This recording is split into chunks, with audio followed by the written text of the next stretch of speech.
Hello friends, स्वागत है आप सभी का CBB का आर्ट्स क्लास में। 2023 का भूगोल का पेपर जो हुआ था, इसका पूरा का पूरा प्रश्न दोस्तों मैंने तैयार कर लिया है। जो इसमें प्रश्न दिए गए हैं वो सब कुछ बहुविकल्पीय वगैरह मैंने सब हल कर लिया है।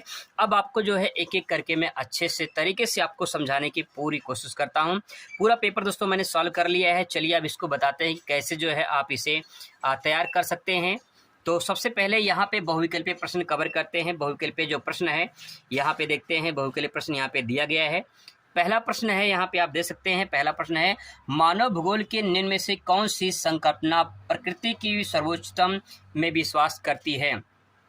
ये परिभाषा कहना चाह रहा दोस्तों कि इसमें जो मानव भूगोल है, इसकी संकल्पना में प्रकृति का जो सर्वोच्चता को कौन विश्वास करता है। संभववाद, प्रत्यक्षवाद, पर्यावरण निश्चयवाद या नव निश्चयवाद।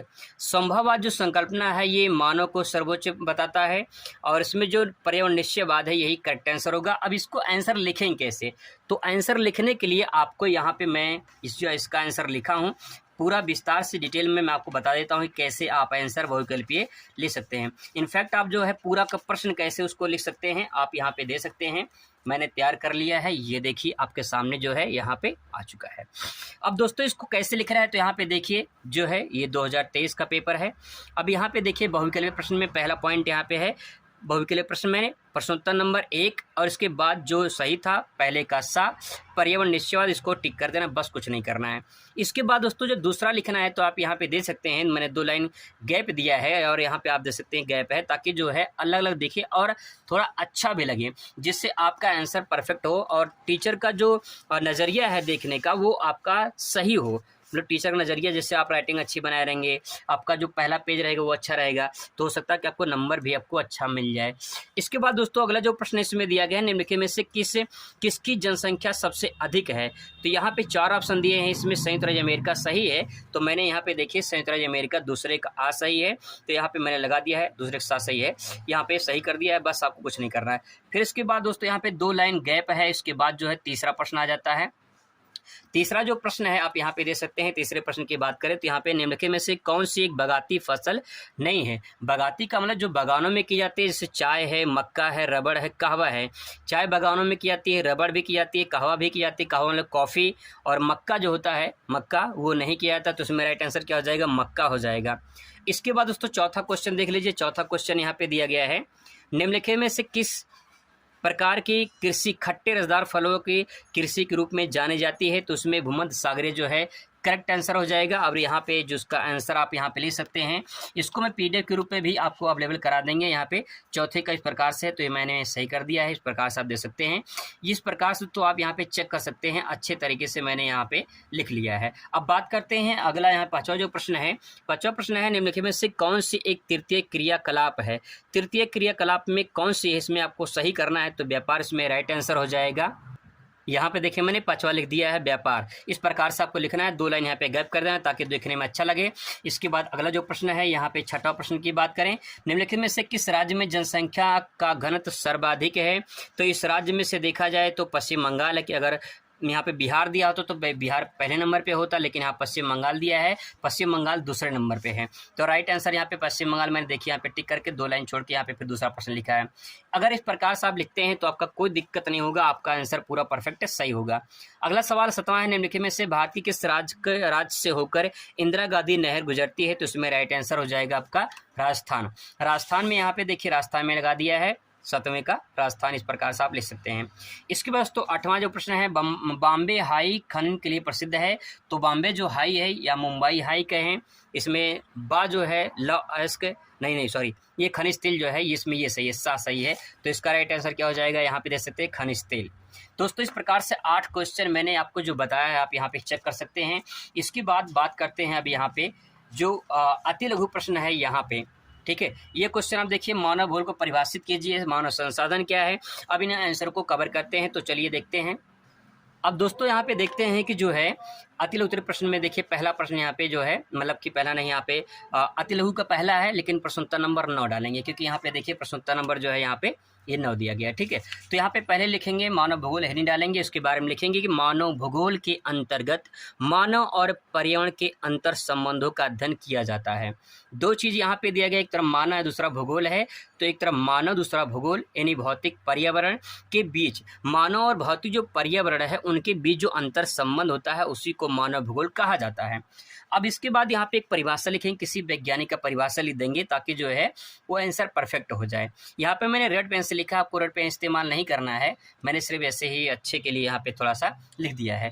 अब देखिए रटजल ने कहा है, क्योंकि मानव भूगोल के जनक ही जो है रटजल हैं, अल्फ्रेड रटजल। तो रटजल के अनुसार इन्होंने क्या कहा है, देखिए जरा, मानव भूगोल मानव समाज और धरातल के बीच संबंधों का संश्लेषित अध्ययन है। तो यहाँ पे दोस्तों जो परिभाषा बताया गया है आप इसको आसानी से समझ सकते हैं। यहाँ पे जो कहा गया है, यहाँ पे कहा गया है कि इसमें जो मानव है, ये मानव समाज, ये मानव कहाँ रहता है, समाज में रहता है, समाज के बीच में रहता है, क्योंकि मानव क्या है, एक सामाजिक प्राणी है। ये सामाजिक प्राणी धरातल पे रहता है और धरातल के बीच जो संबंध होते हैं, मतलब कि मानव जो धरातल पे रहेगा तो धरातल के जो भी संसाधन होंगे उपयोग करेगा, तो कुछ संबंध बने कि नहीं बनेगा, बिल्कुल संबंध बनेगा। तो मानव समाजों और धरातल के बीच जो संबंध होगा उसका संश्लेषित अध्ययन है। इसके बारे में पिछले वीडियो में बता चुका हूँ। संश्लेषित का मतलब जुड़ा होना, मिला होना होता है। तो मानव समाज किससे जुड़ा हुआ है, पृथ्वी से, धरातल से जुड़ा हुआ है। धरातल पे जो संसाधन है उसको उपयोग करता है, तो उसको क्या कहेंगे कि उनके संबंधों का संश्लेषण मतलब जुड़ा होना, संबंधों का अध्ययन किया जाता है। इसके बाद दोस्तों एक परिभाषा आप इसको और लिख सकते हैं, जैसे कि एलन सैम्पल ने, यानी कि शिष्या थी, इनके बारे में भी लिख सकते हैं कि मानव भूगोल अस्थिर पृथ्वी और क्रियाशील मानव के बीच परिवर्तनशील संबंधों का अध्ययन है। बहुत सिंपल पॉइंट है, पृथ्वी कैसी है, अस्थिर है, और क्रियाशील मानव है, मानव काम कर रहा है और पृथ्वी क्या कर रही है, घूम रही है, अस्थिर है, ठीक है, स्थिर नहीं है, घूम रही है। तो पृथ्वी जो अस्थिर है उस पर मानव क्रिया कर रहा है और उसके बीच भी परिवर्तनशील जो संबंध होते हैं, मानव क्रिया करेगा तो जाहिर सी बात है परिवर्तन तो होगा। तो परिवर्तन जो संबंध होगा उसी के अध्ययन को क्या कहते हैं, मानव भूगोल कहते हैं। इस बात को थोड़ा सा डायग्राम के माध्यम से मैं समझाने की कोशिश कर रहा हूँ आपको। जो मानव भूगोल है, जो मानव है और जो पर्यावरण है, ठीक है, मानव और पर्यावरण के बीच कुछ संबंध हैं, क्योंकि मानव क्या करता है, पर्यावरण को यूज करता है, प्रयोग करता है अपनी आवश्यकताओं की पूर्ति के लिए। जब आवश्यकताओं की पूर्ति के लिए पर्यावरण जो भी संसाधन है उसको उपयोग करेगा तो दोनों में रिलेशनशिप बनेगा कि नहीं बनेगा, बिल्कुल अंतर संबंध होगा, बनेगा। इन अंतर संबंध को क्या कहेंगे, मानव भूगोल कहेंगे। आई होप आपको परिभाषा समझ में आया होगा। अब बात करते हैं यहाँ पे दूसरे प्रश्न की। दूसरा प्रश्न दोस्तों यहाँ पे है, मानव संसाधन से क्या तात्पर्य है। 2 नंबर का प्रश्न पूछा है कि मानव संसाधन से क्या तात्पर्य है। तो इसका आंसर देखिए क्या लिखेंगे। इसका आंसर दोस्तों आपको लिखना है कि मानव संसाधन से तात्पर्य है कि जब मानव अपने शारीरिक और बौद्धिक क्षमता के आधार पर अपनी आवश्यकताओं की पूर्ति करे तो उसे मानव संसाधन कहा जाएगा। मानव सबसे बड़ा संसाधन है। ये जो डायग्राम मैंने यहाँ पर, डायग्राम नहीं, कोटेशन जो मैंने एक लाइन में ऐसे लिखा है, ये भी बहुत प्रभाव डालता है। तो दोस्तों यहाँ मानव क्या है, मानव भी अपने आप में संसाधन है। जो मानव संसाधन है वो अपने बौद्धिक और शारीरिक क्षमताओं के आधार पर जो काम करता है, जो अपने आवश्यकताओं के लिए पूर्ति करता है, उसे क्या कहेंगे, मानव संसाधन कहेंगे। तो मानव संसाधन में मानव सबसे बड़ा जो संसाधन है, उससे सबसे बड़ा कौन सा संसाधन है, मानव खुद अपने आप में सबसे बड़ा संसाधन है। बस इतना लिखेंगे, इसके बाद आपका आंसर परफेक्ट है, कुछ नहीं करना है। इसके बाद दोस्तों अगला सवाल यहाँ पे है, प्रारंभिक एवं द्वितीय क्रियाकलाप में विभेद कीजिए, मतलब कि अंतर बताइए। तो यहाँ पे 1+1 मतलब कि एक अंतर बताना है, तो आपको 1-2 नंबर यहाँ पे मिल जाएंगे। अब इसके अंतर को कैसे लिखेंगे, तो यहाँ पे देखिए, प्रारंभिक और द्वितीय क्रियाकलाप में विभेद, ऐसे ही डाल देंगे। और उसके बाद प्रारंभिक क्रियाकलाप में 2 लाइन लिखेंगे कि इसमें पर्यावरण में उपलब्ध सभी संसाधनों का जो है उपयोग किया जाता है, जैसे कृषि है, पशुपालन है, आखेट है, खनन है, ये सब जो है कहीं न कहीं प्राथमिक क्रिया के अंतर्गत आते हैं। इसके बाद अगर द्वितीय क्रिया की बात करें इसकी, तो इसमें कच्चे माल को दूसरी नई वस्तु में निर्माण किया जाता है, जैसे गन्ने से चीनी बनाना, वस्त्र, कपास से कपड़ा बनाना, ये सब कहीं न कहीं द्वितीय क्रियाकलाप के अंतर्गत आते हैं। तो आप इसमें 2 लाइन ऐसे समझ सकते हैं कि जो प्रारंभिक होती है, जो प्राथमिक क्रिया होती है, वो पर्यावरण के जो संसाधन होते हैं उनको डायरेक्ट जब मानव यूज करता है तो उससे क्या कहेंगे, प्रारंभिक क्रिया कहेंगे। और इन्हीं प्रारंभिक क्रियाओं को दूसरे में जब उपयोगी वस्तु में कन्वर्ट कर देते हैं, जैसे कृषि में क्या हुआ, गन्ना हुआ, गन्ने से फिर चीनी बना दिया गया, तो चीनी बनाना द्वितीयक हुआ कि नहीं हुआ, द्वितीयक हो गया, मतलब दूसरे चीज़ें दूसरे वस्तु में बना दिए हैं। ऐसे कपास होता है, कपास से कपड़ा बना दिए, तो कपास से कपड़ा दूसरे में उपयोगी वस्तु में बन गया, तो क्या हो गया, द्वितीयक क्रियाकलाप हो गया। तो यहाँ पे आप इस तरह लिखेंगे, 2 नंबर आपको मिल जाएगा। इस बात को आप आंसर ऐसे भी लिख सकते हैं, ये भी एक तरीका है, ये भी लिखने का तरीका है। प्राथमिक क्रिया अंतर बताना है द्वितीयक क्रिया में। प्राथमिक क्रिया कृषि, पशुपालन, आखेट, मत्स्य पालन, खनन आदि आते हैं, जो प्राकृतिक संसाधन होते हैं, और उसको जैसे चीनी उद्योग, कपड़ा या वस्त्र उद्योग, कुटीर उद्योग। कुटीर उद्योग का मतलब होता है जो हाथ से काम किया जाता है, उसे कुटीर उद्योग कहते हैं। तो यहाँ पे जो है इस प्रकार से आप अगर लिखते हैं तब भी आपका आंसर परफेक्ट माना जाएगा, गलत नहीं होगा। अगला सवाल दोस्तों यहाँ पे गुच्छित बस्ती को परिभाषित कीजिए। गुच्छित बस्ती क्या होती है, आइए समझने की कोशिश करते हैं। गुच्छित बस्ती दोस्तों आप कैसे लिखेंगे, हेरी ना लेंगे, गुच्छित बस्ती उसके बारे में लिखेंगे। जब घर पास पास बने हो और रास्ते सकरे हों तो उसे गुच्छित बस्ती कहा जाता है। ऐसी बस्तियां जलोढ़ मैदानों में उत्तरी पूर्वी राज्यों में पाई जाती हैं। एक उदाहरण के रूप में आप समझने की कोशिश करिए। जिस प्रकार से एक चाबी होता है, चाबी में गुच्छा होता है, गुच्छे की जो चाबी होती है आपने देखा होगा, उस चाबी गुच्छे में जो है चाबियाँ पास पास होती हैं, तो उसे क्या कहते हैं, गुच्छित बस्ती कहते हैं। जैसे अंगूर का गुच्छा होता है तो अंगूर क्या पास पास होते हैं, दूर दूर होते हैं, आपका जवाब होगा अंगूर पास पास होते हैं। तो जब घर पास पास हो तो उसे क्या कहेंगे, गुच्छित बस्ती कहेंगे। बहुत सिंपल, आसानी से आप इसे तैयार कर सकते हैं। इसके बाद दोस्तों अगला जो प्रश्न है यहाँ पे, अगला प्रश्न है भारत के किन्हीं 2 सिंचाई के साधनों को नाम लिखना है। 2 नंबर मिलेगा, सिंचाई के 2 साधनों का नाम लिखा है। भारत में किन्हीं 2 सिंचाई के साधनों का नाम लिखना है। तो यहाँ पे 2 सिंचाई के साधनों में नाम आप ले सकते हैं बहुत आराम से। भारत के किन्हीं 2 सिंचाई के साधनों का नाम, जैसे नहर हो गया, नल ट्यूबवेल हो गया, ठीक है, ये हो गया 2 पॉइंट। आप ऐसे तालाब भी ले सकते हैं, नलकूप भी ले सकते हैं, इस प्रकार से भी ले सकते हैं और ऐसे भी ले सकते हैं। ये डायग्राम के माध्यम से दे सकते हैं, इसको भी ऐसे दे सकते हैं। दोनों में आप कोई भी लिखिए, बशर्ते ये है थोड़ा डायग्राम में है तो थोड़ा देखने में अच्छा लग रहा होगा।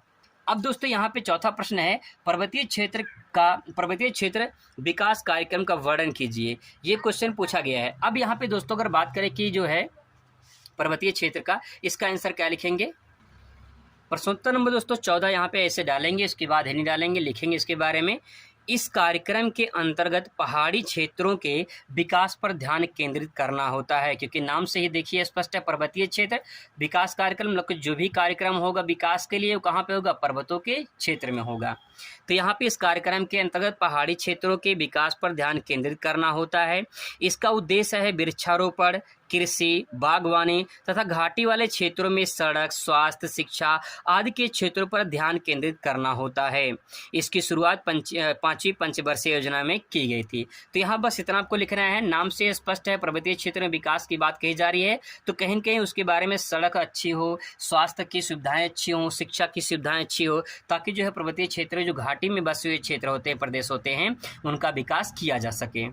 अगला प्रश्न दोस्तों है, लिंगानुपात को परिभाषित कीजिए। यहाँ पे देख सकते हो 2022 में, 23 में, 20 में, 22 में, 23 में सवाल पूछा गया है, लिंगानुपात को परिभाषित कीजिए। तो इसका आंसर कैसे लिखेंगे, लिंगानुपात का तात्पर्य दोस्तों क्या होता है, लिंगानुपात मतलब ये होता है स्त्री और पुरुषों का अनुपात। सिंपल सी वर्ड में देखा जाए तो स्त्री और पुरुष का जो अनुपात होता है उसी को लिंगानुपात कहा जाता है। प्रति 1000 पुरुषों पर महिलाओं की संख्या को लिंगानुपात कहा जाता है। लिंगानुपात निकालने का सूत्र होता है महिलाओं की संख्या बटे पुरुषों की संख्या गुणे 1000। इतना लिख देंगे आप, आंसर परफेक्ट मिलेगा। 2 नंबर आपका पूरा कोई काट नहीं सकता है। इसका PDF भी मैं आपको दे दूंगा, ठीक है। यहाँ पे लास्ट क्वेश्चन 16वां नंबर क्वेश्चन देख लीजिए। यहाँ पे 16 नंबर क्वेश्चन है, भारत में कोयला उत्पादक के किन्हीं 2 प्रमुख क्षेत्रों का उल्लेख कीजिए। यहाँ पे जो इसका आंसर होगा, यहाँ पे 2 क्षेत्र के बारे में, तो आप इसे ले सकते हैं। भारत में कोयला उत्पादक 2 क्षेत्र, एक झारखंड हो गया, झारखंड का झरिया, और पश्चिम बंगाल का रानीगंज। 2 बताना है, 2 इस प्रकार से आप लिख दीजिए। आपको कुछ नहीं करना, बस परफेक्ट आंसर आपका हो गया। इसके बाद दोस्तों आपका आता है लघुत्तरीय प्रश्न। लघुत्तरीय प्रश्न है, यहाँ प्रश्न है, मानव विकास के 4 प्रमुख घटक के नाम लिखिए। तो यहाँ पे 1 + 1 + 1 + 1 मतलब 4 घटक का नाम लिखेंगे, तब 4 नंबर हमको मिलेगा। तो चलिए इसको शुरुआत करते हैं। दोस्तों इस प्रश्न का उत्तर आप ऐसे लिखेंगे, यहाँ पे लिखेंगे प्रश्नोत्तर नंबर 17 और इसके बाद जो है मानव विकास के 4 प्रमुख जो घटक हैं, आप इस प्रकार से भी डायग्राम के माध्यम से इसे लिख सकते हैं या तो आप नंबर वाइज भी लिख सकते हैं। इस तरह से डायग्राम लिखने से फ़ायदा ये होगा कि थोड़ा सा आपका यहाँ पे जो है अच्छा दिखता है और जो है हाईलाइट हो जाता है। दूसरी बात ये है कि पेज यहाँ पे कवर हो जाता है, ठीक है, तो आपका लगे कि यहाँ पे ये इन्होंने अच्छे से लिखा है। अब यहाँ पे पहला पॉइंट है समता, दूसरा है सतत पोषणीय, या तीसरा है उत्पादकता और चौथा है सशक्तिकरण। ये 4 पॉइंट हैं, इन्हीं 4 पॉइंट को समझना है। चलिए बारीकी समझते हैं समता क्या होता है। समता का मतलब समानता, ठीक है। अब यहाँ पे देखिए मानव विकास की बात हो रही है। पहला पॉइंट यहाँ पे ये प्रश्न समझेंगे ध्यान से कि मानव विकास की बात हो रही है। मानव विकास कैसे करेगा, उसके कौन कौन से घटक हैं, यानी कौन कौन से कंपोनेंट हैं, कौन कौन से रीजन हैं जिसके द्वारा मानव विकास कर सकता है। अब सवाल यहाँ पे है समता, समानता। सिंपल से वर्ड में आप इसको समझना चाहते हैं तो समता मतलब समानता। समता का आशय प्रत्येक व्यक्ति को उपलब्ध अवसरों के लिए समान पहुंच की व्यवस्था करना है। लोगों को बिना जाति, भेदभाव, लिंग या आय के आधार पर समानता होना चाहिए। यहाँ पे दोस्तों ये प्रश्न जो कहना चाह रहा है उसका मतलब ये है समानता का मतलब जो है एक तरह से देखा जाए सभी समान हो। जैसे मान लो एक टीचर है, जब एक टीचर किसी क्लास में बच्चों को पढ़ाता है तो सभी को साथ में पढ़ाता है, किसी को पर्सनल अकेले बैठाकर नहीं पढ़ाता है। क्लास में जिस प्रकार से सभी बच्चे बैठकर ज्ञान अर्जित करते हैं और उस टीचर के सामने सभी बच्चे चाहे जिस जाति के हों चाहे जिस धर्म के हों सभी समान होते हैं और समान रूप से ज्ञान अर्जित करते हैं, उसी प्रकार से यहाँ पे समता या समानता बातें की होती है कि जो प्रत्येक व्यक्ति को जो उपलब्ध अवसरों के समान पहुंच की व्यवस्था करना। मतलब ये है कि जो अवसर उपलब्ध होते हैं, अगर उन अवसरों को देखा जाए तो सबको समान रूप से मिलना चाहिए। यानी प्रकृति में जो भी संसाधन है अगर वो व्यक्ति को समान रूप से सबको बराबर मिल रहा है तो कहीं न कहीं मानव विकास कर सकता है, ठीक है। तो लोगों को बिना जाति भेदभाव के, लिंग के आधार पे समानता होना चाहिए। ये पॉइंट इसमें आप लिख सकते हैं। अगला पॉइंट इसमें है सतत पोषणीयता। सतत पोषणीय, सतत मतलब कंटिन्यूटी, पोषणीय मतलब क्या होता है जो हम यूज करते हैं, प्रयोग करते हैं अपने स्वास्थ्य के लिए। सतत पोषणीय का अर्थ है कि प्रत्येक पीढ़ी को समान अवसर मिले। मतलब ये है कि पर्यावरण में जो भी मौजूद संसाधन है उसका प्रयोग इस प्रकार से करें कि अपनी आवश्यकता पूरी हो जाए और भविष्य की पीढ़ी के लिए बचा रहे, साथ ही पर्यावरण कोई नुकसान ना हो, तो इसे कहते हैं सतत पोषणीय विकास। मैं आपको एक एग्जाम्पल के माध्यम से समझाने की कोशिश करता हूँ, थोड़ा आपको समझ में आ जाएगा। जैसे मान लीजिए एक पेड़ है, ठीक है, एक पेड़ है, मान लेते हैं एक पेड़ है। अब इस पेड़ को जैसे इस पेड़ से ऑक्सीजन मिल रहा है, ठीक है, इस पेड़ से छांव मिल रहा है, इस पेड़ से लकड़ी मिल रही है, ठीक है, इस पेड़ से लकड़ी मिल रही है, इस पेड़ से जो है हमें बहुत विभिन्न प्रकार की औषधियाँ भी मिलती हैं। तो ये जो मिल रहा है इस पेड़ से, अगर इस पेड़ को जो है मान लेते हैं इस पेड़ को काट दिया जाए तो क्या इस पेड़ से जो आप इस पेड़ से आपने यूज किया, आपने छांव लिया, आपने ऑक्सीजन लिया, आपने लकड़ी लिया, आपने औषधियाँ से प्राप्त किया, आपने फल प्राप्त किया इससे, ठीक है, तो आप यूज किए। अब इसके बाद जो है आप इसको पेड़ को काट दिए हैं। अब आपकी जब पीढ़ी आएगी, इसके बाद जब आपकी पीढ़ी आएगी तो क्या ये पीढ़ी आपकी इस पेड़ का उपयोग कर पाएगी? आपका जवाब होगा नहीं कर पाएगी। तो इसका मतलब ये है कि ये सतत पोषणीय विकास नहीं है। जब आपने इस पेड़ को यूज किया, आपकी आने वाली पीढ़ी भी इस पेड़ को अगर यूज कर पाए तो उसे कहेंगे सतत पोषणीय विकास। आई होप आपको समझ में आया होगा। यहाँ पे अब यही बात लिखा गया है कि जो पर्यावरण में जो संसाधन है इनका प्रयोग आप इस प्रकार से करिए कि आपकी आवश्यकता पूरी हो जाए, ठीक है, लेकिन भविष्य में जो आने वाली पीढ़ी है उसके लिए भी बचा रहे और साथ ही पर्यावरण को कोई नुकसान ना हो, तो उसे कहते हैं सतत पोषणीय विकास। दूसरा पॉइंट है यहाँ पे दोस्तों, अगला पॉइंट है उत्पादकता। उत्पादकता का मतलब ये होता है कि मानव की कार्य करने की क्षमता और बौद्धिक क्षमता से लगाया जाता है। देखिए सिंपल सी बात ये है कि मानव की जो कार्य करने की क्षमता है, जो बौद्धिक क्षमता है, जैसे बहुत सारे ऐसे व्यक्ति होते हैं, कुछ व्यक्ति ऐसे होते हैं जो है उनके कार्य करने की क्षमता उतनी नहीं होती है, लेकिन कुछ लोग ऐसे होते हैं जो बहुत कार्य करने की क्षमता उनके अंदर होती है। तो जिनके अंदर कार्य करने की क्षमता, बौद्धिक क्षमता यानी बुद्धि ज़्यादा होगी वो विकास भी ज़्यादा करेंगे, जिनके अंदर कार्य करने की क्षमता कम होगी वो विकास नहीं कर पाएंगे। तो सिंपल सी बात है कि उत्पादकता का तात्पर्य होता है कि मानव की जो कार्य करने की क्षमता होती है और जो बौद्धिक क्षमता होती है उसके उत्पादकता से लगाया जाता है। लोगों में क्षमताओं का निर्माण करके ऐसी उत्पादकता में निरंतर वृद्धि करना चाहिए। यहाँ पे इसका मतलब ये है कि लोग जो है अपनी क्षमता का निर्माण करें, जितनी उनकी क्षमता उसके प्रकार से उत्पादकता का निरंतर वृद्धि करें, जिससे क्या हो, उनकी जो है मानव विकास हो सके। अगला उत्तर दोस्तों है सशक्तिकरण। सशक्तिकरण का मतलब नाम से स्पष्ट है कि सशक्तिकरण मतलब कि आपको ताकतवर बनाना, मजबूत बनाना। जैसे अपने विकल्प चुनने के लिए शक्ति प्रदान करना। अपने विकल्प चुनने का मतलब ये है कि जो भी संसाधन हमें मिल रहे हैं उसको चुनने के लिए, उसको अपनाने के लिए हमारे पास शक्ति होनी चाहिए। सशक्तिकरण एक ऐसी प्रक्रिया है जिसमें कमजोर पिछड़े व्यक्ति समूह समुदाय इतने सक्षम हो जाते हैं कि वो अपने जीवन के निर्णय स्वयं ले सकें और अपने व्यक्ति के दम पर, अपने शक्ति के दम पर विकास कर सके। वही बात यहाँ पे कहा गया है कि कोई भी व्यक्ति, सशक्तिकरण का तात्पर्य होता है कि कोई भी व्यक्ति अपने जो भी उसका बौद्धिक क्षमता है, जो भी कार्य करने की क्षमता है, उसके आधार पर अपना स्वयं निर्णय ले सके और अपने शक्ति के दम पर अपना जो है विकास कर सके, किसी पर निर्भर ना हो, तो उसे सशक्तिकरण के नाम से जाना जाएगा। इसके बाद दोस्तों अगला प्रश्न यहाँ पे आता है, चलवासी पशुचारण या वाणिज्यिक पशुपालन में विभेद बताइए, मतलब अंतर बताना है। तो चलवासी पशुचारण और वाणिज्यिक पशुधन पालन में दो अंतर बताना है। चलिए यहाँ पे 2 नंबर प्लस 2 नंबर लिखा हुआ है, 4 नंबर मिलेगा। इसका आंसर देख लेते हैं कि इसके आंसर को कैसे आप यहाँ पे लिख सकते हैं। चलवासी पशुचारण और वाणिज्यिक पशुधन पालन, तो सबसे पहले यहाँ पे चलवासी पशुचारण समझ लेते हैं बारीकी से। अब यहाँ पे देखिए कि वर्ड लिखा गया है यहाँ पे चलवासी पशुचारण। चलवासी का मतलब होता है कि चल एक स्थान पे बस जाते हैं। पशुचारण मतलब पशुओं को चराने के लिए, एक स्थान से दूसरे स्थान पर पशुओं को चराने के लिए जो व्यक्ति बस जाते थे एक स्थान से दूसरे स्थान पर जाकर, उसे कहते हैं चलवासी पशुचारण। भारत में भी कुछ ऐसे चलवासी पशुचारण पाए जाते हैं, विश्व में भी पाए जाते हैं, उनके बारे में चर्चा करेंगे। तो देखिए पहला पॉइंट क्या लिख सकते हैं इसमें, चलवासी पशुचारण एक प्राचीन जीवन निर्वाह व्यवसाय है। मतलब कि जो ये चलवासी पशुचारण होते हैं ये अपने जीवन यापन के लिए प्राचीन समय से चली आ रही है, अपने जीवन यापन के लिए जो है पशुओं को पालते हैं और उनका जो है उनके जो भी प्राप्त होता है, जैसे कि मांस, दूध, बाल उनके जो प्राप्त होते हैं, उनसे वो व्यवसाय करते हैं जिससे उनके जीवन यापन चलती है।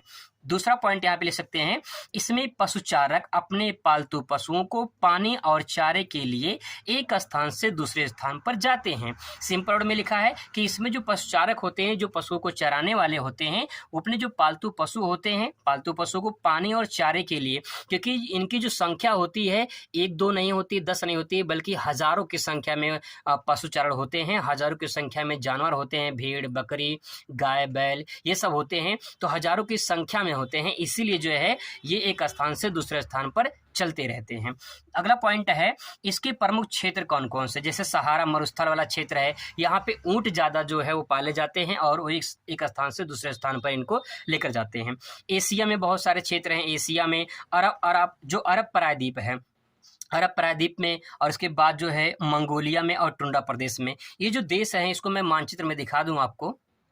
दोस्तों आप यहाँ पे एनसीईआरटी में दे सकते हैं चलवासी पशुचारण का जो क्षेत्र हैं, जैसे देखिए सहारा मरुस्थल ये है, ठीक है, ये सहारा मरुस्थल हो गया अफ्रीका का, और ये जो देखिए सऊदी अरब, ये अरब प्रायद्वीप बोलते हैं इसे, ठीक है, और एशिया का ये मंगोलिया और चीन वाला ये क्षेत्र यहाँ पे, और इसके बाद टुंड्रा प्रदेश, ये ऊपर वाला टुंड्रा प्रदेश हो गया, ठीक है।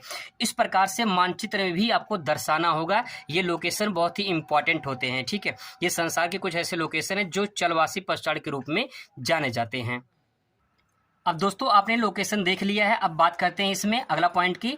इसमें पशुओं को देखभाल के लिए, जो पशु की देखभाल करते हैं उसके लिए कोई विशेष व्यवस्था नहीं होती है, जैसे पशु बीमार हो गया तो उसके लिए कोई खास व्यवस्था नहीं होती है। अगला पॉइंट है, इसमें पशुओं की एक प्रदेश से दूसरे प्रदेश में जाते हैं, जिसमें भेड़, बकरी, ऊंट, याक आदि पशु रहते हैं, मतलब एक प्रदेश से दूसरे प्रदेश में जाते रहते हैं और इनका स्थानांतरण होता रहता है। तो दोस्तों इसमें जो चलवासी पशुचारण है, इसमें कुछ पॉइंट आप इसमें ऐसे ले सकते हैं कि चलवासी जो पशुचारण होते हैं ये प्राचीन समय से चली आ रही एक प्रक्रिया है जो जीवन यापन के लिए एक तरह से व्यवसाय करते हैं। इसमें पशुचारक जो अपने पालतू पशुओं को एक स्थान से दूसरे स्थान पर लेकर जाते रहते हैं, क्योंकि इनकी संख्या ज़्यादा होती होती है। इसके प्रमुख जो क्षेत्र होते हैं वो सहारा मरुस्थल है, एशिया, अरब प्रायद्वीप और मंगोलिया टुंड्रा प्रदेश, ये सब आते हैं जो मैंने अभी मानचित्र में आपको दिखाया था। इसमें पशुओं की देखभाल के लिए कोई विशेष व्यवस्था नहीं होती है। और अगला पॉइंट इसमें ले सकते हैं कि पशुओं की एक प्रदेश से दूसरे प्रदेश में जाते इसमें भेड़, बकरी, ऊँट, याक आदि पशु रहते हैं। ये चलवासी की बात होगी। अब बात करते हैं वाणिज्य पशुधन पालन की। इसमें देखिए वाणिज्य पशुधन पालन मतलब क्या होता है। इसमें जो भी पशुपालन किया जाता है वो व्यवसाय के पर्पस से किया जाता है, व्यवसाय के उद्देश्य से किया जाता है। जैसे पहला पॉइंट ले सकते हैं इसमें पशुओं को व्यवसाय के उद्देश्य के लिए पाला जाता है, पहला पॉइंट हो गया। दूसरा है इसमें एक निश्चित फार्म होता है, जैसे कि इसमें फार्म होता है और पूंजी अधिक लगती है और उच्च प्रबंधन की आवश्यकता होती है। जैसे आपने मुर्गी फार्म देखा होगा, सुअर बहुत सारे लोग पालते हैं, उसके लिए फार्म बनाए जाते हैं। तो जैसे मुर्गी फार्म होता है, ये सब जो फार्म होते हैं तो कहीं न कहीं एक बड़े क्षेत्र में बना होता है। ऐसे ही इनके लिए व्यवसाय के लिए एक बड़ा सा फर्म होता है जिसमें पशुओं को पाला जाता है, लेकिन इसमें पूंजी अधिक लगती है और उच्च प्रबंधन यानी मैनेजमेंट की ज़रूरत पड़ती है, ताकि जो है अगर जानवर कोई परेशान हो जाए, बीमार ना हो। जैसे आप जानते हैं कि जो है जब बर्ड फ्लू या स्वाइन फ्लू आया था तो उस टाइम पे कितनी ज़्यादा जो है जानवरों की मृत्यु हुई थी। तो इस प्रकार से जो है यहाँ पे पॉइंट ले सकते हैं कि जो है उच्च प्रबंधन की आवश्यकता होती है। इसमें भेड़, बकरी, गाय, बैल आदि जानवरों को पाले जाते हैं जो व्यवसाय के उद्देश्य के लिए होते हैं। जैसे गाय, भेड़, बकरी, बैल ये सब जो पाले जाते हैं इनका उद्देश्य होता है कि जो है हमें व्यवसाय ही करना होता है। अगला पॉइंट ले सकते हैं इन जानवरों से दूध, मांस, ऊन, खाल आदि प्राप्त करके व्यवसाय किया जाता है। इनके क्षेत्र हैं न्यूजीलैंड, ऑस्ट्रेलिया, कनाडा, अर्जेंटीना और मध्य अफ्रीका में ये जो है वाणिज्य पशुधन पालन जो है ये व्यवसाय किया जाता है। मानचित्र में इसको भी आप देख लीजिए। एनसीईआरटी की किताब से दोस्तों आप मैं दिखा रहा हूँ आपको, यहाँ में दे सकते हैं, यहाँ वाणिज्य पशुधन पालन लिखा हुआ है। तो देखिए ऑस्ट्रेलिया का क्षेत्र, ये एशिया का क्षेत्र और यहाँ पे दक्षिण अफ्रीका का जो नीचे वाला पार्ट है यहाँ पे ये वाला क्षेत्र है, जैसे कि यहाँ पे नामीबिया, अफ्रीका, बोत्सवाना ये सब जो है देश यहाँ पे आते हैं। इसके बाद यहाँ पे देखिए जो है दक्षिण अमेरिका का जो ये वाला पार्ट हिस्सा है ये ब्राज़ील है, अर्जेंटीना, उरुग्वे ये सब यहाँ पे आ जाएंगे। और यहाँ पे जो है उत्तरी अमेरिका में कनाडा और मैक्सिको, उत्तरी अमेरिका का जो है मतलब कनाडा ऊपर है यहाँ पे, इसके बाद यूएसए, इसके बाद यहाँ मैक्सिको, तो ये वाला क्षेत्र यहाँ पे आ जाएगा। बस आप उत्तरी अमेरिका लिख देंगे तभी जो आपका आंसर परफेक्ट हो जाएगा। तो दोस्तों ये जो है वाणिज्य पशुधन पालन के क्षेत्र हो गए। अगला प्रश्न दोस्तों यहाँ पे है कि विश्व में लौह इस्पात उद्योग के विकास के कारक का वर्णन कीजिए और इस उद्योग के प्रमुख देशों के नाम लिखिए। 4 नंबर सवाल पूछा गया है। अब दोस्तों यहाँ पे जो सवाल हैं थोड़े लंबे रहेंगे तो इसलिए टाइम लगेगा जरूर, तो थोड़ा सा यहाँ पे ध्यान देने की कोशिश करना है यहाँ पे। अगला प्रश्न है वो क्वेश्चन नंबर 19, प्रश्नोत्तर नंबर 19 लिखेंगे। इसके बाद जो है आप इसका उत्तर लिखेंगे। सबसे पहले यहाँ पे लिखेंगे लौह इस्पात उद्योग के बारे में 2 लाइन। क्या लिखेंगे इसमें कि लौह इस्पात उद्योग एक आधारभूत उद्योग है। आधारभूत उद्योग का मतलब ये होता है कि जो लौह इस्पात है इन्हीं उद्योग से अन्य उद्योग विकसित होते हैं, बनाए जाते हैं। विभिन्न प्रकार के जो परिवहन साधन होते हैं, जो मशीन होते हैं वो इन्हीं लौह इस्पात से बनाए जाते हैं, तो इसलिए इसे आधारभूत उद्योग कहा जाता है। इस उद्योग से अन्य सभी मशीनरी उद्योग का निर्माण होता है। यहाँ पे आगे लिखा है कि इस उद्योग से ही जो विभिन्न प्रकार के मशीन बनाए जाते हैं ये लौह इस्पात के द्वारा ही निर्माण किया जाता है। तो आधार क्या हो गया? लौह इस्पात हो गया, इसीलिए इसे आधारभूत उद्योग कहा गया है। आर्थिक विकास के तभी सभी ताले और लौह इस्पात उद्योग के चाबी से ही खुलता है। इसमें जो कोटेशन दोस्तों बात कहा गया है कि जो आर्थिक विकास के सभी ताले हैं, आर्थिक विकास को जो सभी ताले हैं ये लौह इस्पात उद्योग की चाबी से ही खुलते हैं। मतलब ये है कि लौह इस्पात को एक चाबी माना गया है और आर्थिक विकास के लिए जो है एक ताला माना गया है। तो जब तक ये चाबी नहीं रहेगा तब तक ये ताला खुलेगा नहीं, मतलब आर्थिक विकास होगा नहीं। किसी भी देश में, किसी भी प्रदेश में आर्थिक विकास तभी होगा जब लौह इस्पात उद्योग की चाबी लगेगी तब। आई होप आपको समझ में आया होगा। यहाँ पे दोस्तों इसके बाद में लिख सकते हैं कि इसके जो लौह इस्पात उद्योग के विकास के जो कारक है, कारक का मतलब कारण, कि लौह इस्पात जो उद्योग है इसके विकास के कौन कौन से कारण हैं, तो यहाँ पे ले सकते हैं कि कच्चे माल की उपलब्धता, बाजार की सुविधा, परिवहन की सुविधा, निर्यात की उदारता, सरकारी नीति। ये कुछ पॉइंट है जो आप इस डायग्राम के माध्यम से भी लिख सकते हैं, समझ सकते हैं। अब यहाँ पे देखिए लौह इस्पात उद्योग बनाने के लिए सबसे पहले क्या होना चाहिए। जैसे मान लो आपको चाय बनानी है, तो चाय बनाने के लिए पहले आपके पास जो है चाय की सामग्री तो होनी चाहिए ना, तो कच्चे माल होगा तभी तो चाय बन पाएगा। ठीक उसी प्रकार से कच्चे माल की उत्पत्ति, यानी लौह इस्पात बनाने के लिए आपको सबसे पहले लौह अयस्क चाहिए, जिससे लौह इस्पात बनता है। तो लौह इस्पात में कच्चा माल क्या हो जाएगा, लौह अयस्क हो जाएगा। अब लौह अयस्क से आपने कच्चा माल मिल गया, आप लौह इस्पात तैयार कर दिए। मान लीजिए बाजार की सुविधा नहीं है, तो क्या जो है उसका विकास हो पाएगा, नहीं हो पाएगा। इसीलिए बाजार की सुविधा भी होनी चाहिए। अगर मान लीजिए बाजार की सुविधा है लेकिन बाजार तक ले जाने के लिए परिवहन की सुविधा नहीं है, तो क्या विकास हो पाएगा, विकास नहीं हो पाएगा। तो परिवहन की सुविधा भी होनी चाहिए। अच्छा, परिवहन की सुविधा अगर हो गई तो निर्यात मतलब बेचने के लिए उदारता होना चाहिए। जैसे मान लो सरकार के द्वारा जो टैक्स वगैरह लगाए जाते हैं उसमें उदारता यानी थोड़ा सा जो है कमी करना चाहिए, तभी तो उसका जो है मुनाफा मिल पाएगा। ठीक है, सरकारी नीति भी अच्छी होनी चाहिए। सरकार का अगर नीति अच्छा है, सरकार मदद कर रही है, तो कहीं इनके विकास भी बहुत अच्छा हो जाएगा। अब इनके बारे में विस्तार से बारीकी में समझ लेते हैं। पहला पॉइंट दोस्तों यहाँ पे कच्चे माल की उपलब्धता 4 नंबर में पूछा गया है, तो 4 नंबर में कम से कम 2 पेज में तो लिखेंगे आंसर। कच्चे माल की उपलब्धता में देखिए पहला पॉइंट ले सकते हैं कि लौह इस्पात के लिए कोकिंग कोयला और लौह अयस्क कच्चे माल का सबसे बड़ा स्रोत होता है। तो यहाँ पे 2 स्रोत है कच्चे माल के रूप में, एक तो कोकिंग कोयला, दूसरा लौह अयस्क कच्चे माल का सबसे बड़ा स्रोत है।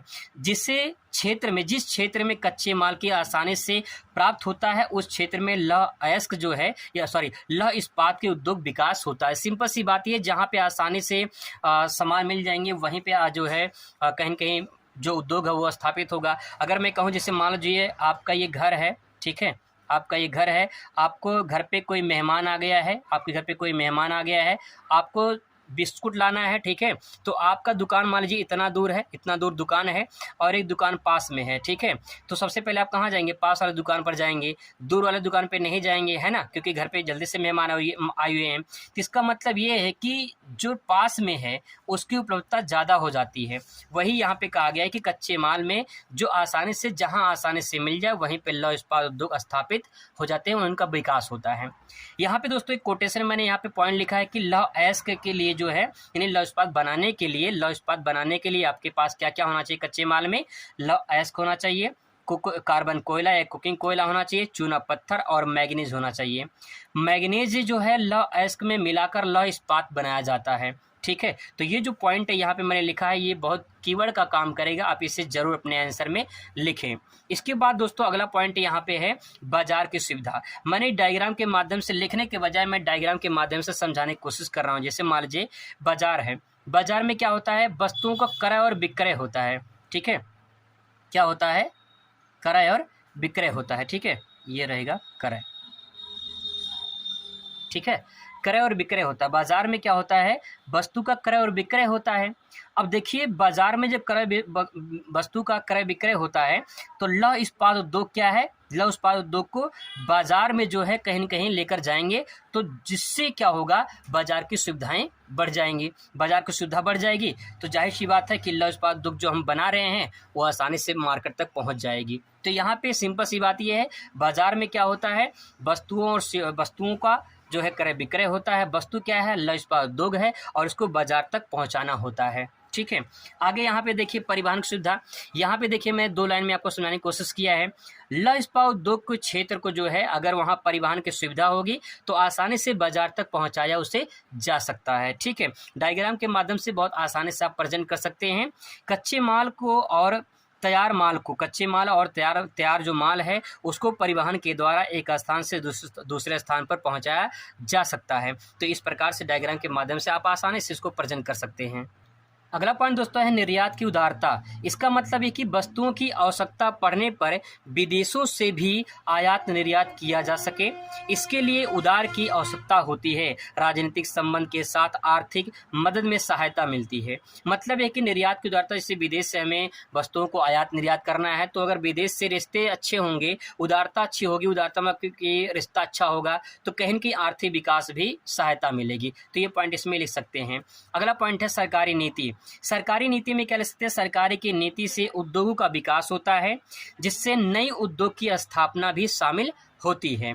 संतुलित आर्थिक विकास हेतु सरकार प्रादेशिक नीति अपनाती है जिससे उद्योग का विकास हो सके। मतलब ये सरकार की नीति का मतलब ये है कि सरकार की जो नीति है ये उद्योग का विकास होता है। अगर सरकार की नीति अच्छी है, सरकार कंपनी लगाने दे रही है, उद्योग लगाने दे रही है, तो विकास होगा, बिल्कुल विकास होगा। जैसे नई उद्योग स्थापना भी शामिल होती है, ठीक है। तो कहीं न कहीं सरकारी का नीति अच्छा होना चाहिए, सरकार का मदद अच्छा होना चाहिए, ताकि जो है कहीं का उद्योग स्थापित हो सके। इसके बाद दोस्तों यहाँ पे लौह इस्पात उद्योग के कुछ ऐसे क्षेत्र हैं जिसको मैंने डायग्राम के माध्यम से, मैपिंग के माध्यम से भी बताने की कोशिश किया है। संयुक्त राज्य America, great Britain, Germany, France, चीन, जापान, भारत, रूस, ऐसे कुछ देश हैं जहाँ पे लौह इस्पात उद्योग सबसे ज़्यादा विकसित हुए हैं। देखिए यहाँ पे यूएसए है, ठीक है, इसके ऊपर यहाँ पे कनाडा है, यूएसए हो गया। ग्रेट ब्रिटेन ये है, यहाँ पे देख सकते हैं, और यहाँ पे फ्रांस, और यहाँ पे जर्मनी, ये रूस, चीन, भारत और ये जापान। इस प्रकार से संसार के मैप में अगर आप दर्शा देते हैं तो पूरा का पूरा नंबर आपको यहाँ पे मिल जाएगा। तो दोस्तों ये जो प्रश्न थे यहाँ पे हम लोग यहाँ तक कवर कर लिए हैं। विश्व में लौह इस्पात उद्योग के किन्हीं विकास के कारणों का वर्णन कीजिए और उद्योग के विकास देशों का नाम लिखिए। तो देशों का जो नाम है वो मैंने लगा दिया, बता दिया आपको। सतत पोषण विकास की संकल्पना में कैसे इसको आंसर को लिख सकते हैं। दोस्तों आंसर मैंने बहुत ही सिंपल और आसान शब्दों में लिख लिया है, बहुत ही सिंपल आसान शब्दों में आपको समझाने वाला हूं। चलिए शुरुआत करते हैं। याद करने की पूरी गारंटी आपको बताएंगे कि कैसे आप आसानी से याद कर सकते हैं। रट्टा नहीं मारेंगे, केवल समझने की कोशिश करेंगे। सतत पोषणीय विकास की संकल्पना, सबसे पहले यहाँ पे देखिए सतत पोषणीय विकास की जो संकल्पना है ये है क्या, समझने की कोशिश करते हैं। पश्चिमी देशों में, पश्चिमी देशों का मतलब ये है कि जो संसार है, संसार के जो पश्चिमी देश हैं, ठीक है, जैसे यूरोप महाद्वीप है वो पश्चिमी में आता है, और इसके बाद जो उत्तरी अमेरिका और जो है ये सब दक्षिणी अमेरिका, ये पश्चिम में आते हैं। तो पश्चिमी देशों में पर्यावरण संबंधी मुद्दों पर बढ़ती जागरूकता के कारण पर्यावरण पर औद्योगिक विकास के प्रभाव पर चिंता प्रकट की गई।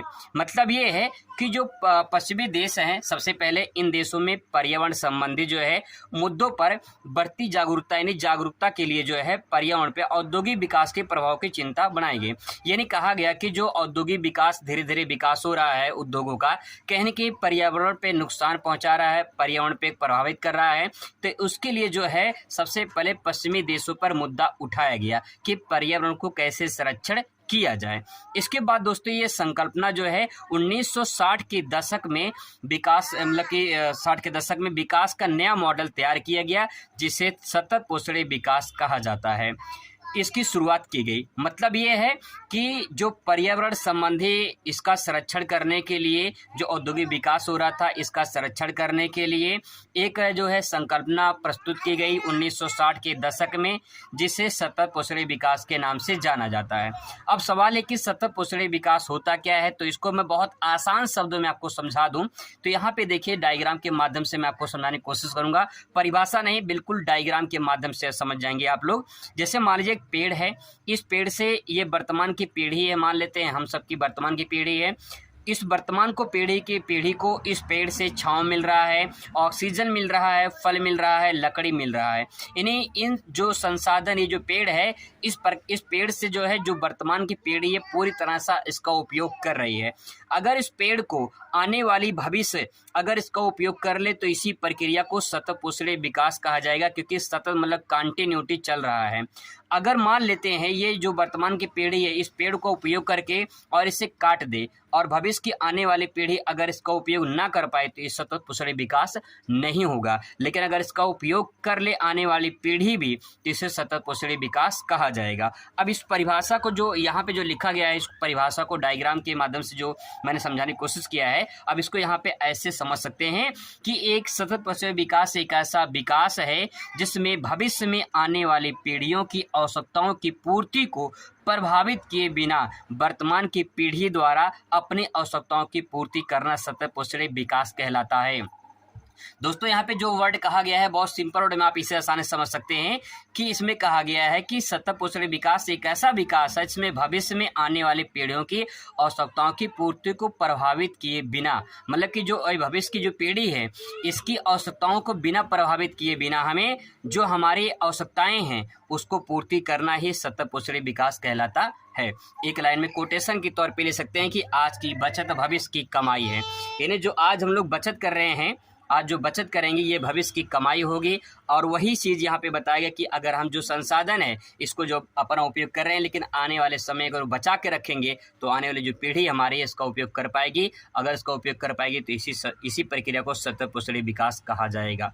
आई होप दोस्तों कि आपको ये पॉइंट समझ में आया होगा। क्वेश्चन नंबर अगला देखते हैं। तो क्वेश्चन नंबर अगला देखिए, यहाँ पे क्वेश्चन नंबर 21 है, नगरीकरण क्या है? भारत में नगरीकरण के किन्हीं 2 समस्याओं की विवेचना कीजिए। दोस्तों जो मैं आंसर लिख के आपको समझाने की कोशिश कर रहा हूँ पूरे यूट्यूब पे आपको कहीं नहीं मिलेगा, आप देख लेना, सर्च करके देख लेना। अगर ऐसा मिल जाएगा तो आप खुद बताना मुझे कि ऐसा कहीं दिखाई देगा। आपको यहाँ पे जो डायग्राम के माध्यम से जो है फिगर के माध्यम से मैं आपको समझाने की कोशिश करता हूँ, वो कहीं न कहीं ये खुद का मेरा क्रिएट है, मैंने खुद इसको डिज़ाइन किया है, बनाया है और अच्छे तरीके से आपको समझ में आ जाए, इसीलिए मैंने इसे इस प्रकार से प्रेजेंट किया है। और अगर आप अपने बोर्ड की कॉपी में अगर इस प्रकार से प्रेजेंट करते हैं तो पूरा का पूरा नंबर मिलेगा, एक नंबर भी कटेगा नहीं, क्योंकि डायग्राम के माध्यम से आप समझाने की कोशिश कर रहे हैं और लिख भी रहे हैं तो बहुत अच्छा खासा आपको नंबर मिलेगा, पूरा मैथ की तरह नंबर मिलेगा। देखिए नगरीकरण क्या होता है? नगरी का मतलब, नगर का मतलब क्या होता है? शहर। करण मतलब करना, यानी शहरीकरण करना। जैसे कोई गांव है, वो गांव अगर धीरे धीरे नगर बन जाए, शहर बन जाए तो उसी को नगरीकरण या शहरीकरण कहा जाएगा। जैसे एग्जाम्पल के माध्यम से, डायग्राम के माध्यम से समझने की कोशिश करते हैं। मान लीजिए गांव है और एक यहाँ पे नगर है, ठीक है। इन दोनों में अंतर क्या है? गांव में परिवहन की कमी होती है, बिल्कुल होती है। कृषि ज़्यादातर होती है, रोजगार की कमी होती है। स्वास्थ्य जो होता है उसकी कमी होती है। किसान जो है ज़्यादा होते हैं। अन्य काम जो है वो ग्रामीण क्षेत्रों में देखने को मिलते हैं।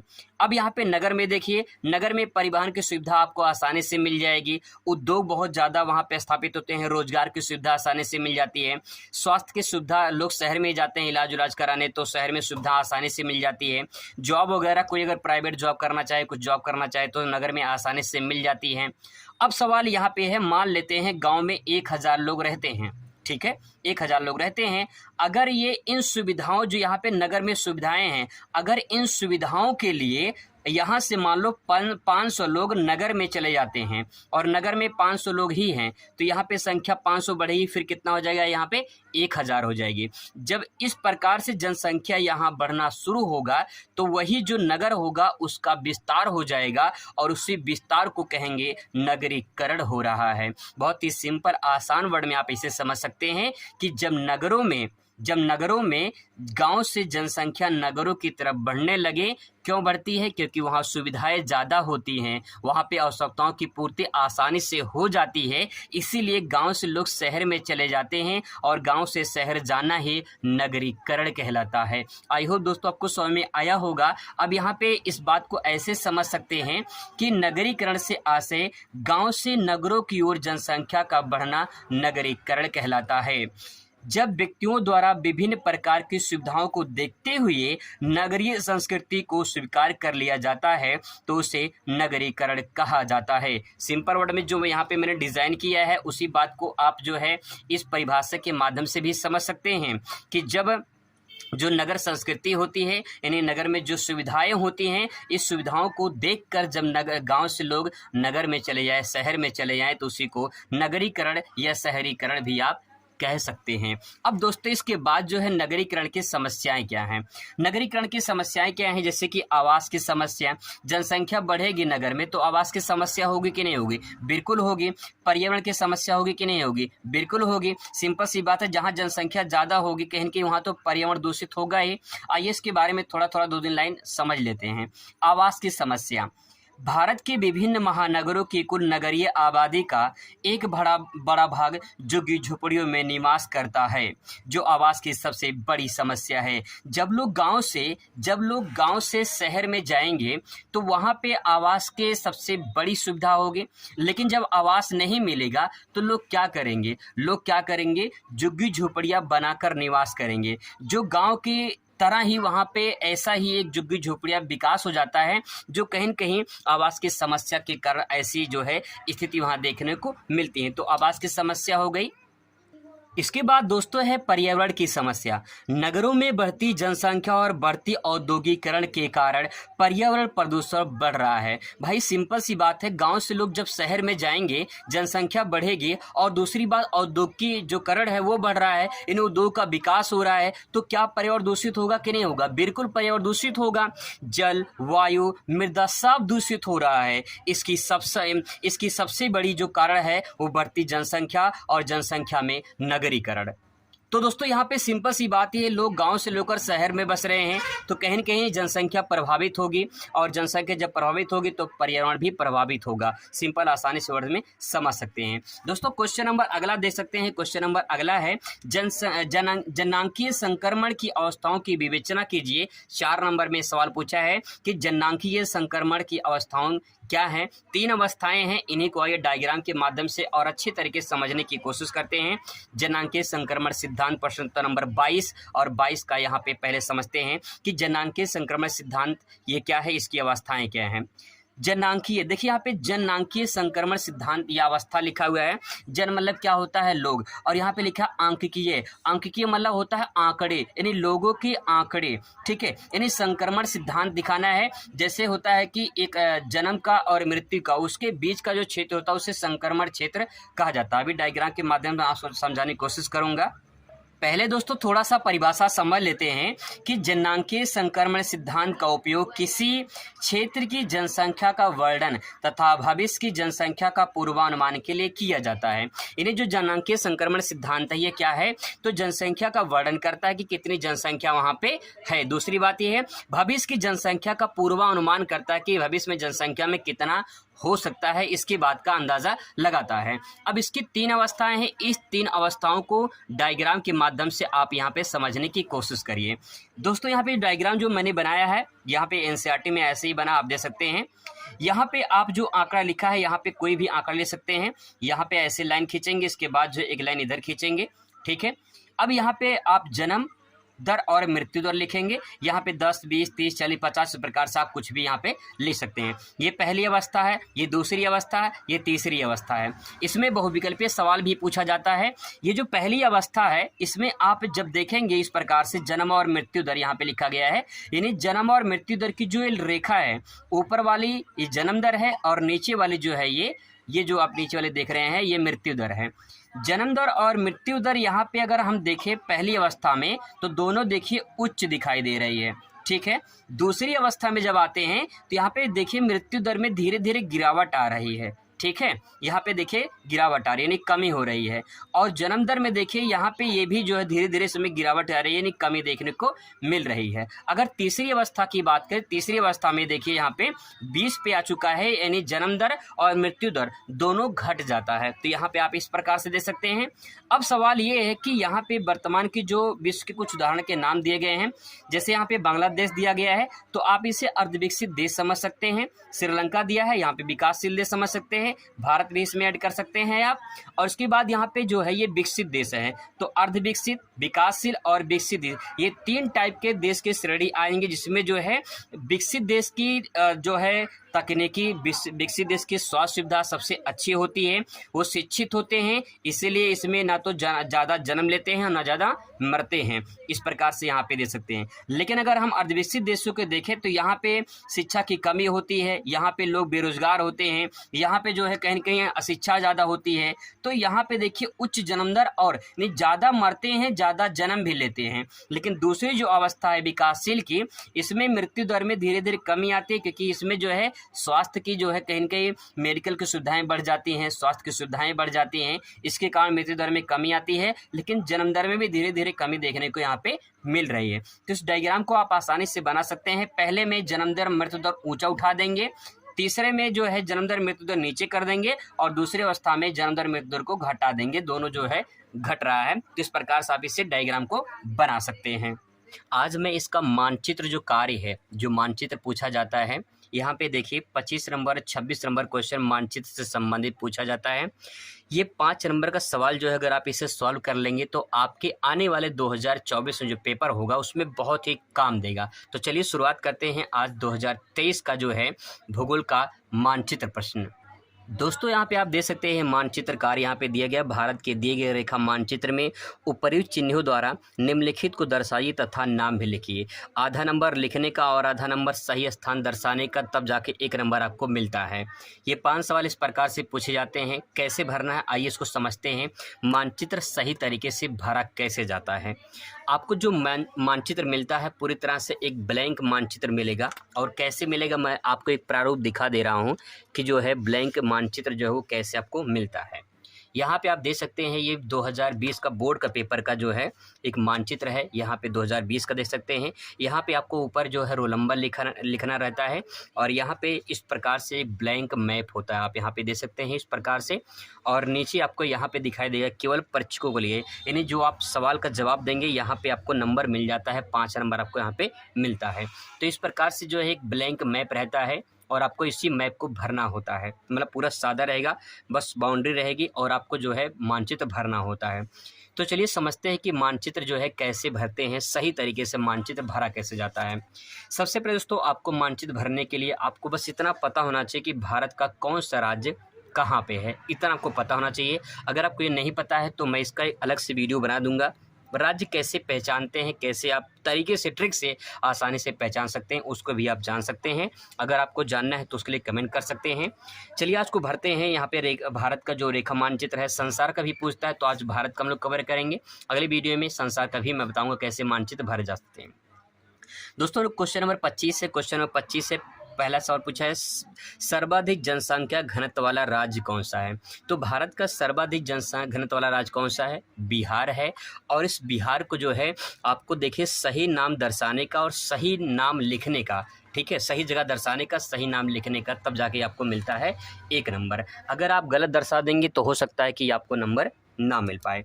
तो देखिए यहाँ पे सबसे पहले आपको स्टेट पता होना चाहिए कौन सा स्टेट कहाँ पे है। देखिए यहाँ पे है यूपी, ठीक है, ये यूपी है और यूपी के जस्ट बगल में बिहार है।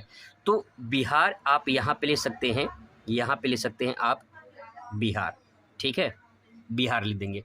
लेकिन यहाँ पे काम और करेंगे सही लोकेशन दर्शाने के लिए। इसके बाद जो है क्वेश्चन नंबर 25 का पहला है तो यहाँ पे क्वेश्चन नंबर 25 का पहला यहाँ पे आपको लिखना पड़ेगा। 25 का पहला इस प्रकार से आपको लिखना पड़ेगा। क्वेश्चन नंबर 25 का ये पहला हो गया, बिहार हो गया, और आपको यहाँ पे दर्शा देना है कि ये है बिहार हो गया, ठीक है। बस और आपको कुछ नहीं करना, इतना काम आपका हो गया, 1 नंबर आपको मिल गया।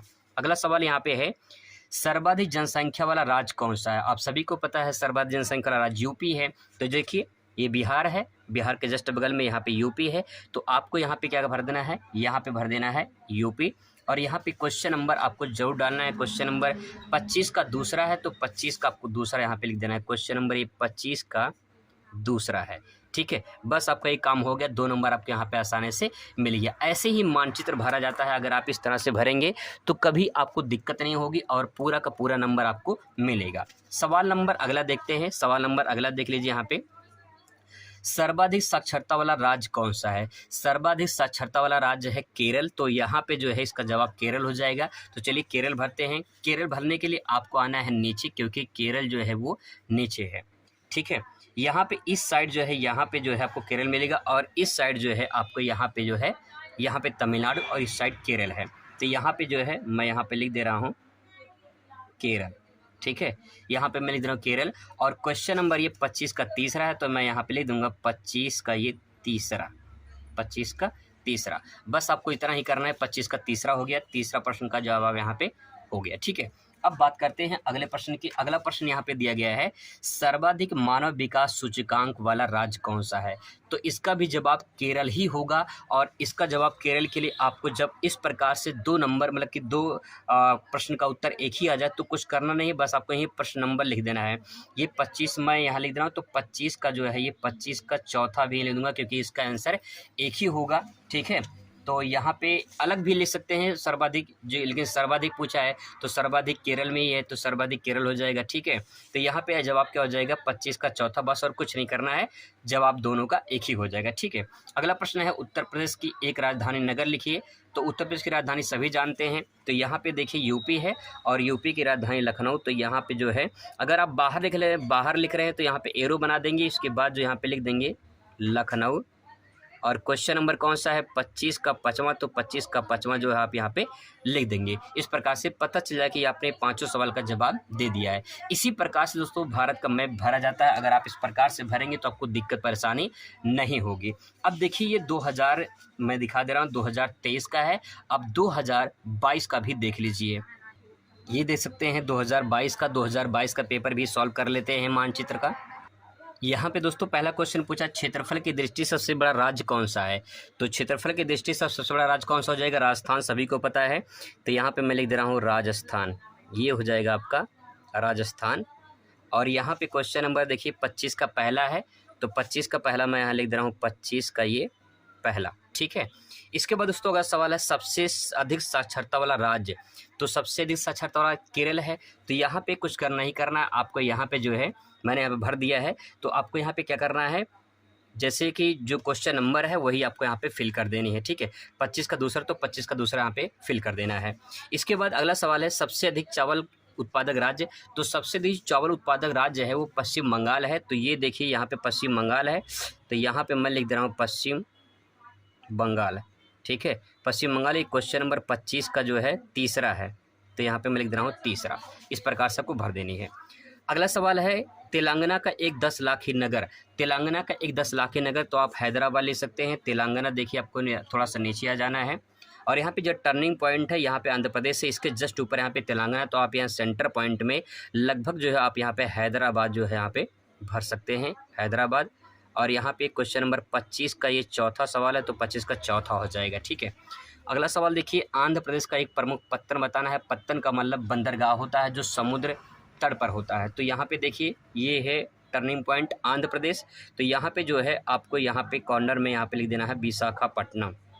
विशाखापट्टनम जो है ये हो जाएगा आपका, विशाखापट्टनम जो है आंध्र प्रदेश में है। तो ये क्वेश्चन नंबर 25 का हो जाएगा 5वां। ये आपका जो है इस प्रकार से मानचित्र भरना है। तो दोस्तों इस प्रकार से देखिए 5 सवाल का जवाब मैंने दिया है 2023 का, और 5 सवाल का जवाब दिया 2022 का। 2020 का जो पेपर है वो अगली वीडियो में सॉल्व करेंगे। मिलते हैं नेक्स्ट वीडियो में। Thanks for watching.